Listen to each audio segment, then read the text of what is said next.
நான் உங்கள் மாணவன். இன்னைக்கு நம்ம என்ன இந்த வீடியோல பார்க்க போறோம்னா சண்டே சமையல். சண்டே சமையலா?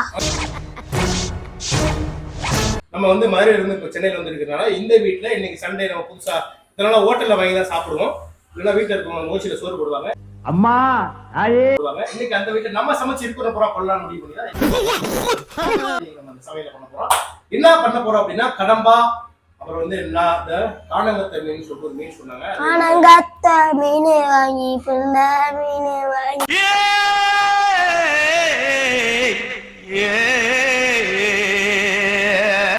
சார் பாடுவாங்க. அந்த மீன் தான் நம்ம சமைக்க போறோம். வாங்க வீடியோக்குள்ள போலாம். தயவு செஞ்சு இந்த கன்றாவியா நீங்க பார்த்தே தீரணும். வீடியோ ஸ்கிப் பண்ணிடாதீங்க. அப்புறம் இந்த மாதிரி அவங்கள சாப்பிட கூடாதுன்னா ஓப்பனிங் சீன்லயே அவமானமா. சத்தியமா அந்த வீடியோ தப்பியுமே பாத்தீங்கன்னா நீங்க சாப்பிட மாட்டீங்க. அதனால வெயிட் பண்ணுங்க. நம்ம வீடியோக்குள்ள போலாம். யாரும் இதை ட்ரை பண்ணாதீங்க, முக்கியமா அதை சொல்லிடு. ஆமா, இந்த மாதிரி ஆபத்தான விஷயங்களை வீட்டுல யாரும் ட்ரை பண்ண வேணாம். அப்புறம் உங்க வீட்டுக்காரரு உங்களுக்கு ஓடிவாரு, உங்களுக்கு ஓடிய போயிடுவாரு, கனவு போயிடுவாரு. அதனால இந்த மாதிரி ஆபத்தான விஷயங்களை உங்க வீட்டுல நீங்க வேண்டாம் என்று மிக தாழ்மையுடனும் அன்புடனும் என்னோட சப்ஸ்கிரைபருக்கும் சரி, புதுசா பாக்குற சப்ஸ்கிரைபருக்கும் சரி நான் சொல்லிக்கிற விரும்புறேன். நானு அங்க வீடியோக்குள்ள போலாம். குழந்தைகள், பெண்கள், கர்ப்பிணி பெண்கள் யாரும் இந்த வீடியோ பார்க்க வேண்டாம். நம்ம சமைக்கிறேன்டா. சமைக்கிறியா? ஹைதராபாத் பிரியாணி ஆர்டர் பண்ண அத வேற ஞாபகப்படுத்திட்டீங்க. எப்படி நான் சமைக்கிற வரைக்கும் சாப்பிட முடியாது. எப்படி அது வேஸ்டா இன்னமும் உப்பில்லா பண்டம் குப்பில நம்ம இது ஒரு உப்பு இல்லாத பண்டம். அது வேற மாதிரி பண்டமா இருக்கு. எப்படி குப்பைக்கு தான் போகும். அப்படியே அந்த கடம்பாவையும் ஒன்று ஆர்டர் பண்ணிடு. அது எல்லாம் குப்பையில போட்டு நம்ம அதை வச்சு சாப்பிட்டு நீ தான் சமைச்சுன்னு சொல்லிடுவோம். நம்ம வீடியோல வந்து இப்ப நீ உண்மை நேர்மை நியாயம் இல்லாத ஒரு விஷயத்தை எக்ஸ்ட்ரா பில்டப் யாரு நீங்க இல்லாத ஒரு விஷயத்தை பத்தி பில்டப் பண்ணி பேசி நம்ம வந்து சப்ஸ்கிரைபர் ஏமாத்த இன்னைக்கு நான் விரும்ப மாட்டேன். நான் வந்து ஆனா நம்ப இவன் வேற என்னை ரொம்ப டார்ச்சர் பண்றான்டா. நம்புவாங்கடா. பொய் பொய் பொய் பொய் நம்பிடுறேன். Camera திருப்பாது, camera திருப்பாது. பொய் பொய் பொய். குழந்தைகளுக்கு வந்து கொல்லி வைப்பு சார். மனைவி இல்லாத வந்து வாழ்க்கை நேரங்களில் நம்ம ரொம்ப வருத்தப்படுவோம். ஆனா இன்னைக்கு நான் ஆக்சுவலி ஏன்னா நம்ம குடும்பம் மட்டும் ஊர்ல விட்டுட்டு சென்னை வந்திருக்கோமா, ஒரு பேச்சுலராகவே வந்து நம்ம லைஃப் எப்பயுமே வந்து வந்து வந்து இப்ப நான் என்ன உங்கள்கிட்ட சொல்றது, நீ என்னைக்கு எப்படி கடமா சமைக்கிற நான் பாக்குறேன். வேண்டாம்டா. இப்ப நான் உழ வச்சிருக்கேன். இதான் அரிசி சட்டி இருக்கா. ஓகேவா? அடுப்பை பற்ற வைக்க போறோம். அத்தா மலமாயி காளி அத்தா மாயி அத்தா நினைச்சேன் இருக்கு, இங்க ஒரு பிரச்சனை இருக்கு. அடுப்பு பற்ற வச்சாச்சு. சமைச்சு முடிக்கிறதுக்குள்ள எப்படியும் கேஸ் மட்டும் காலி ஆயிடக்கூடாது. வீட்டுக்காரங்க கூட்டிட்டு கேஸுக்கு போயிடுவாங்க. இப்போ நம்ம உழ வச்சாச்சு. அடுத்த வழியாக நம்ம சிக்கனை சமைக்கிறதுக்கு ஏற்பாடு பண்ண போறோம். பதட்டத்துல மறந்துட்டே நீ வந்து சாப்பாடு இல்ல ஊருக்கே இல்ல சரி வாங்க நம்ம கடம்பாவை ஏற்பாடு பண்ணுவோம். இன்னைக்கு என்னெல்லாம் பண்ண போறாரோ. இப்ப உழ வச்சாச்சு. இப்ப நம்ம சமையலுக்கான காய்கறிலாம் வாங்கிட்டு வந்திருக்கோம். 2 கிலோ வெங்காயம், 1 கிலோ தக்காளி, 25 ரூபாய்க்கு பச்சை மிளகா, கருவேப்பிலை கொத்தமல்லி ஒரு 150 ரூபாய்க்கு வாங்கியிருக்கோம். புளி வாங்கியிருக்கோம். மீன் குழம்பு வீட்டில் கேட்டேன். மீன் குழம்புக்கு வந்து புளி நிறையா போடணுமா. இங்கே ஒரு 1/4 கிலோ இருக்கு, இதுல ஒரு 1/4 கிலோ இருக்கு. 10,000 வாங்கிட்டு வந்திருக்கேன். மீன் குழம்பா? கடம்பா குழம்பு தானே சொன்னீங்க? அதுவும் தண்ணியில தான் இருக்கு, இது தண்ணியில தான் இருக்கு. அதுவும் மீன் இனத்தை சேர்ந்து தானே இல்லையாப்பா? நான் உனக்கு கேட்கணும். புதிய கேள்ப்பா. இல்ல இந்த குட்டி பிள்ளை கேட்டரிங் சர்வீஸ் ஏதாவது கேட்பறியா? இல்ல ஏன்டா 2000 பேருக்கு சமைக்கிற மாதிரி 2 கிலோ தக்காளி 4 கிலோ வெங்காயம். தம்பி நான் எப்பயுமே சமையல் பண்றதுக்கு முன்னாடி சாமி கொடுப்பாங்க எல்லாருமே. சரி, நான் அதுக்கெல்லாம் முன்னாடி ஒரு ஆள்கிட்ட கேட்டேன். இந்த மாதிரி ஒரு 1 கிலோ மீன் சமைக்கிறதுக்கும் 1 கிலோ கடம்பா சமைக்கிறதுக்கும் எவ்வளவு தக்காளி வெங்காயம் வாங்கணும் போது 2 கிலோ தக்காளி வாங்கிக்கோங்க.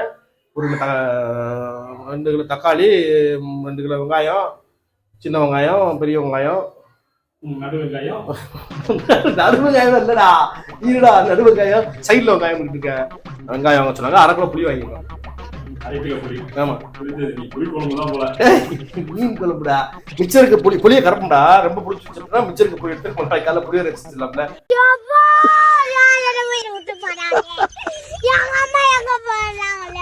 இப்படியும் சமைக்கிற சாப்பாடை தின்ன முடியாது, காலையில புளி சாதத்தை செஞ்சு சாப்பிட வேண்டியது. வேண்டாம்டா. இந்த மாதிரி ஆசைப்பட்ட வாழ்க்கை கிடைக்கலனா கிடைச்ச வாழ்க்கையை ஆசைப்பட்டு ஏத்துக்கணும். கோயில்ல அண்ணன் அரைக்கிற புளிய வச்சு அன்னதானம் போட முடியாது. ஒரு கிலோ மீனுக்கு 2000 கிலோ தக்காளி வாங்கினா சொல்றேன். ஏய் தக்காளி தான் வந்து மீன் குழம்புல நிறைய போடணும்டா. மீன் ஈஸியா வெரி ராங் ப்ரோ. நம்ம தக்காளி மீன் குழம்பு வைப்போம்டா. வாங்க இன்னைக்கு நம்ம தக்காளி மீன் குழம்பு எப்படி இருக்குன்னு பார்க்கலாம். வாங்க கமான். அப்புறம் செய்முறை பொருட்களை சொல்ல மறந்துட்டேன். ஆச்சி ஃபிஷ் கிரே மசாலா, சிக்கி கிரே மசாலா ஒன்று வாங்கியிருக்கோம். ஃபிஷ்ஷுடா மீன். ஈகிள் இஞ்சி பூண்டு பேஸ்ட், காப்பி தூள், அடங்கொப்பன் தாமர பரன்ல தலைமுழுக நம்மளால முடியாதுறாங்க அப்பா. அப்புறம் ஒரு 1/2 கிலோ சீனி வாங்கியிருக்கோம். என்னென்ன கொடுமை எல்லாம் பார்க்கணும்னு காத்துக்கிட்டு இருக்கேன்னு தெரியலையே. சீனியும் போட்டுருங்க. எப்படி சமைச்சு முடிக்க நாளைக்கு சாயந்தரம் ஆயிரும். இல்லப்பா எப்படி சமைச்சு முடிக்க நாளைக்கு சாயந்தரம் ஆயிருமா? பசியில எல்லாம் மயங்கி விழுந்துருக்கீங்க. அதெல்லாம் அப்பா டீ போட்டு கடவாயில ஊற்றி வச்சுருக்கீங்க, கொஞ்சம் உயிர் கொடுப்பீங்கல்ல. அப்புறம் சாப்பிட்டதுக்கு அப்புறம் எல்லாம் முடிஞ்சிடும். அப்புறம் சொல்ல மறந்துட்டேன், நம்ம பெபிக்கு வாங்கியிருக்கோம். எதுக்கு? வாயை ஓட்டவா? சாப்பிட்டதுக்கு அப்புறம் எல்லாம் ஒட்டிக்கிறோம். சரி, சட்டி கொஞ்சம் ஓட்டையா இருந்துச்சு, அந்த ஓட்டையை அடைப்பதற்காக பெபிக்கு வாங்கியிருக்கோம். ஜோக் இல்ல இல்லையா? என்ன பரபரப்பா அதை தேடுற? தம்பி எல்லாம் வாங்கினேன் தம்பி. என்ன வாங்க முடியும் கடைசியில? என்ன ஆச்சு? பண்ணிட்டியாடா? உன்னையெல்லாம் ஓசில கொடுத்தாலே அவனும் வாங்க மாட்டான்.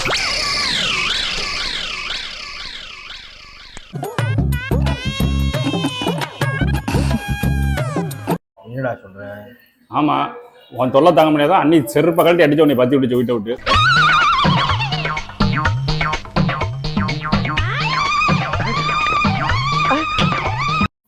அப்படியே சொன்னா? ஆமா, அதுக்கு ஏன் ஃபீல் பண்ற? உண்மையா தானே சொன்னாங்க. யாரா ஃபீல் பண்ணா? எண்ணெய் ஊத்தி தாளிக்கிறது போல தண்ணி ஊத்தி தாளிக்கலாமான்னு யோசிச்சுட்டு. தண்ணி ஊத்தியா? ஏன் மண்ணெண்ணெய் ஊத்தி தாளியா? கொளுத்தி விட்டு வெஞ்சிரும். சிறப்பான தரமான சம்பவம் நீ பாப்பீங்கடா. நான் சமைக்க கூடாதுன்றக்காண்டி நீங்க ஏகப்பட்டு கெடுதல் பண்றீங்க. ஆனா நான் இன்னைக்கு சமைச்சே தருவேன். நம்ம சமைக்கிறோம், நீங்க பாக்குறீங்க. உங்கள்கிட்ட பேசல. வாங்க தக்காளி மறக்க போறோம்.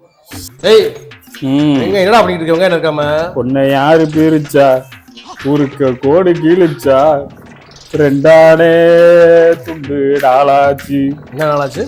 2 வெங்காய நாளாச்சு. குண்டு நாளாச்சுங்கிற மாதிரிச்சா ஆகும். இப்ப ஏன் ஒரு விருந்தாளியை கூட்டு வந்து சோறு கூட பார்த்தா விருந்தாளிக்கு விருந்து பண்றதுக்கு என்னைய சாமி சொல்ற? தம்பி வெளியூருக்காரன் விருந்தாடியா வந்தாதான் தம்பி நம்ம வாங்க உட்காருங்கன்னு சோறு போட முடியும். நீ மதுரைக்காரப்ப எங்க வந்து குடியிருந்துக்கிட்டு நான் சென்னைனா ஒத்துக்குறோமா? அதனால வெங்காயம் தம்பி நீலாம் பேச்சு நல்லா ஃபேமிலி மேன நாளை பொண்ணு குழந்தையாருக்கு எப்படி சமைச்சு சொல்லி கொடுப்போம்னு வெங்காயம் உரிச்சு கத்து கொடுக்குறேன்டா. கேரி நீ கொடுத்து வச்சு தரேன். தக்காளி வெங்காயம் உரிக்க சொல்லி கொடுத்துருக்கீங்க. உனக்கு தக்காளி நறுக்குதா, வெங்காயம் நறுக்கிட்டு இருக்கு, அந்த கருவேப்பிலை கொத்தமல்லி இருக்கு. ஏய் கட்டையை உடச்சு போற வீட்டுக்காரங்க செஞ்சு கொடுத்துருவாங்க. உங்களுக்கு தெரியல அவரை செய்ய சொல்லிட்டு இல்ல. கேள்றா, நாக்க புடுங்குற மாதிரி கேள்றா. அவன் பையன் அவங்கிட்ட ஊர்ல இருந்து வந்து கஞ்சி தண்ணிக்கு இல்லாம ஹோட்டல்ல சாப்பிட்டு கஷ்டப்படுறானே, நாக்கு ருசியா சமைச்சு போடணும்னு வந்து உனக்கு என்ன டே உனக்கு கடமா வாங்கி காணங்கத்த மீன் வாங்கி சமைச்சு போட்டா சும்மா இருக்கேனே. 2 வெங்காயம் உரிப்பா. நான் கேட்டானே, நான் வெங்காயம் உரிச்சு போகிறேன். அடுத்த 2 மாசத்துல கல்யாணம் இருக்கு, பொண்ணு பார்த்துட்டாங்க, கல்யாணம் இருக்கு, பொண்டாடி எப்படி சமைச்சு நீங்களாம் எப்படி உங்க மனைவிக்கு சமைச்சு போறீங்களோ அதே மாதிரி எனக்கு சமைச்சு போட சொல்லி கொடுங்க. புரிஞ்சது. அதனாலதான் பாவம் சொல்லி கொடுத்துக்கிட்டு இருக்கீங்க. எதுவுமே நம்பாதீங்க. ஆள் பார்த்துட்டு கிரஷ் பார்த்துட்டு இருக்கேன் நினைக்கிறேன். வீட்டு வருங்கால மனைவி வந்து சண்டைக்கு வந்துருக்காண்டி டேய் தம்பி அவனுக்கு கல்யாணம் 2 மாசம் கழிச்சு 1 வருஷமா டிக்டாக்ல இருந்து ஏமாத்திட்டே இருக்காங்க. கல்யாணம் பண்ணல 2 மாசம் கல்யாணம். ஏங்க எனக்கு கல்யாணம் ஆகி 2 வருஷம் ஆச்சுங்க. நம்ம மதுரைக்கு 2 பொந்துகம்பட்டி இருக்கு. பொந்துகம்பட்டியில பொண்ணு பாத்துக்காங்க. பொந்துகம்பட்டியா? ஆமா, அத்திப்பட்டிமா நான் கேள்வியே பட்டது இல்லையா? உள்ள ஏதோ பூனை விட்டுன்னு நினைக்கிறேன். நான் அடுத்த வேலையை பாக்குறேன். ஏய் வெங்காயத்துல பட்டு போல நுணுக்கணும்டா, நறுக்கணும்டா. பட்டு புழுடா, பட்டு போல எல்லிசா போய் தொலை வெட்டிட்டு பரவாயில்ல. ஒரு தடவை சொல்லி கொடுத்தீங்க வெங்காயத்தை சூப்பரா நறுக்கிறேன். சரி ஓகே, நம்ம போய் துண்டங்க வேர்க்குங்க. வெட்டிட்டு கூப்பிடுறேன். யாரு? வெட்டிட்டு கூப்பிடுறேன். இன்னைக்கு நம்ம தரமான சம்பவம் பண்ண போறோம். நான் தான் கிடைச்சேனா?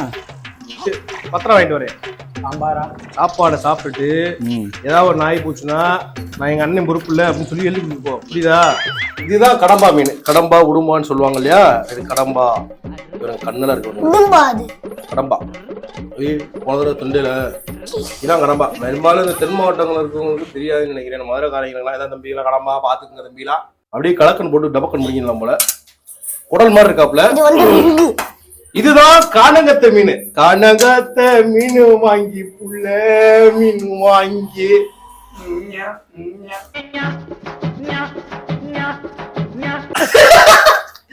ஏய் அதுலடா கரத்தோட சமைச்சு வச்சேன் மாமா, சமைச்சு வச்சேன். நீ என்ன சமைக்கவே இல்லையே. ஓடுது சட்டிக்குள்ள. டேய் சமைச்சதுக்கு அப்புறம் பாடணும்டா. என் வீட்டுக்கார மாட்ட கேட்டேன் மீன்லாம் எப்படி கழுவணும்னு. அந்த நடுவில் ஓட்ட இருக்கிறதெல்லாம் வந்து நல்லா அப்படி சுத்தமா அப்படி கழுவணுமா. கர்ம கர்மா என்ன இப்படி நாறுது? உள்ள குத்திர போகுது. காலில் செருப்பு போட்டிருக்கேன்டா. ஜோக் இல்ல இல்லையா? நான் கையில சொன்னேன். கையில செருப்பு போட்டுக்கிறோம். பைத்தியமாயவே ரொம்ப நேரம் நல்லா பேசிக்கிட்டாரையா. இந்த மீன் வந்து நம்ம கழுவிக்கிட்டு இருக்கோம். இந்த மீனை கழுவுறதுக்கு முன்னாடி இப்ப கடம்பாவை நம்ம கிளம்புறோம். இது கொஞ்சம் நேரம் ஊறட்டும். ஆமா, கடல் நீரும் உப்பு தான், கண்ணீரும் உப்பு தான்.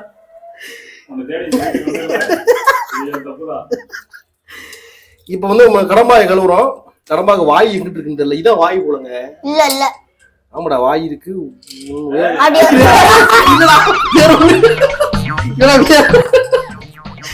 இந்த ஒரே இது மண்டை போலங்க. மண்டைக்கு கீழே இந்த மாதிரி நீல நீளமா இருக்கு போல. இவருக்கு ஒரு அவர் பேர் நடா நான் மறந்து வச்சா.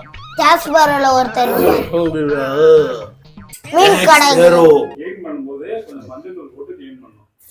இல்ல ஆக்சுவலி தண்ணி ஊத்தி ஊற வச்சிருக்கீங்க தம்பி. இது வந்து சைனா மேடின். ஆமா ஓகே வாங்க அடுத்து நம்ம அதை கழுவிட்டு அடுத்தது என்ன பண்ணணும் படிப்படியா நம்ம பார்ப்போம். அதுவரை வெயிட் பண்ணா இருக்கோம்னா கட் பண்ணி தூக்கி போட்டுருவோம்.